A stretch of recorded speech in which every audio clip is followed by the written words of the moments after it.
Joining me now is senior Congress leader, member of Congress Working Committee and a 3-term member of Parliament, also a senior advocate, Dr. Abhishek Manu Singhvi. Dr. Singhvi, really appreciate your time. Thank you for speaking to NDTV.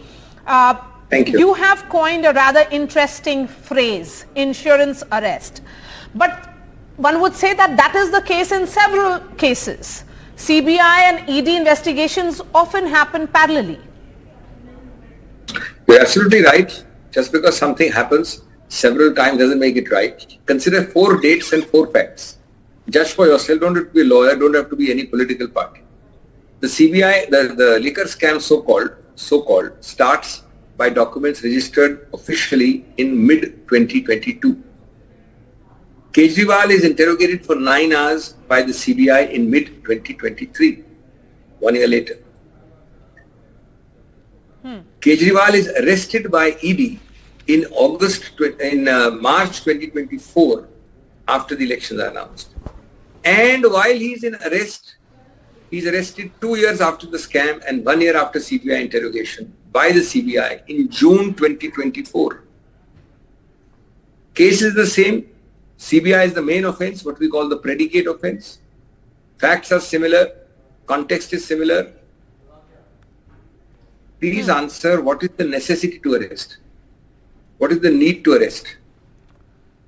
Just because it happened in other cases, should it happen to Kejriwal also? Do these facts justify is he a flight risk?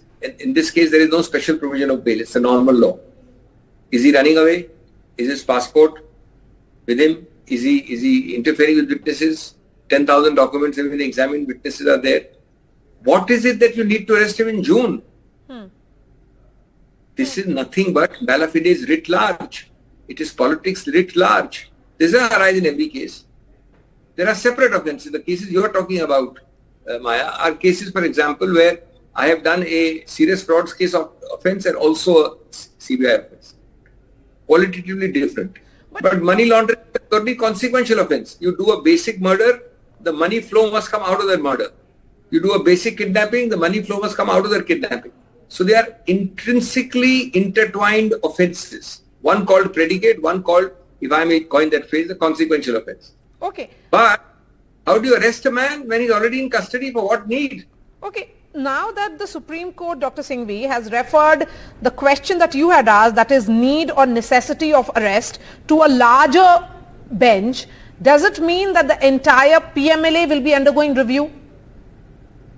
Look, I don't want to, give broad statements. I think the heart of the matter is what the Supreme Court has dealt with, namely need and necessity of arrest.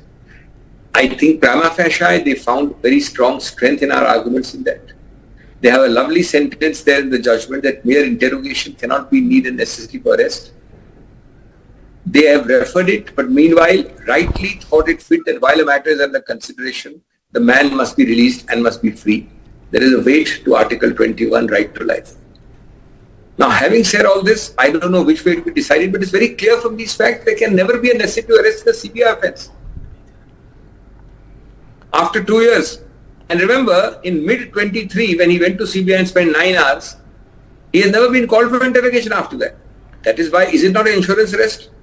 Is it not an arrest because I am apprehensive that my case against you on the PMLA front is weak? If I lose, I still want to keep you behind bars, so I go and do an insurance arrest under CBI. But it reeks of that.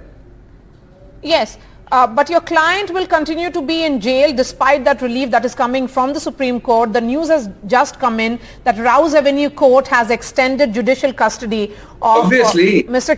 Kejriwal, Chief Minister Kejriwal, in fact, to July 25th. That is irrelevant.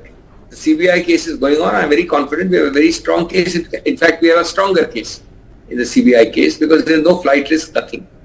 And he should succeed. But the government knows, the prosecutor knows that the process is the punishment.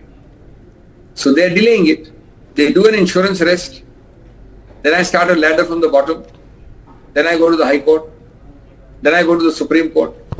Ultimately, whether in High Court or Supreme Court, I get relief. But you have achieved your purpose. You have prolonged. I would be out today. Now you have prolonged it by a few weeks more. That's why I called it an insurance arrest. This is not the approach of prosecutors. It is not even the approach of persecutors. There has to be ethics, morality and fairness in the system. Everything can't be written down in the law. It has to be the spirit of it also.